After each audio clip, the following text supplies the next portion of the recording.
Hello. তারা ওইখানে গেছিস? হ্যাঁ আসছি ডাক্তারবাবুর এখানে। ডাক্তারবাবু আমার দিদি এখানে পাঠাইছে, সকাল থেকে না খুব পাত লাগতেছে আমার, কিরকম পাত বুঝতে পারতেছি না, আর এই পেটটা খুব কুড়মুড় কুড়মুড় লাগতেছে। সবার প্রথমে তোমাকে জানতে হবে পাতটা কোন প্রকারের, যেটা তোমার হচ্ছে। পাত টোটালি 3 প্রকারের হয়। 1 নাম্বার হলো ফুসপাত, 2 নাম্বার হলো সারিগুচ্ছ পাত, আর 3 নাম্বার হলো ঢোড়স পাত। এই 3টি পাতের আবার বৈশিষ্ট্যও হয়। 1 নাম্বার ফুসপাতের বৈশিষ্ট্য হলো এটার ভোল্টেজটা কম হলে কি হবে, পাওয়ারটা ততোধিক বেশি।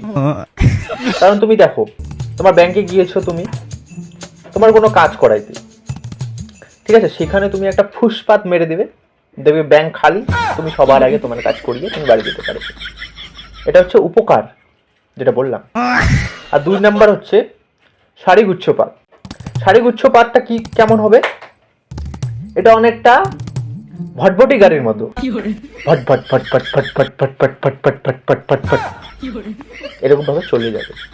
3 নাম্বার পাত হচ্ছে ঢোড়স পাত, যেটা নাকি সিলিন্ডার ব্লাস্ট হলে যেরকম সাউন্ড হয়, বিস্ফোরণ যেরকম, সেরকম শব্দ। কিন্তু কিন্তু কিন্তু কিন্তু এই পাদের আবার গন্ধ হবে না।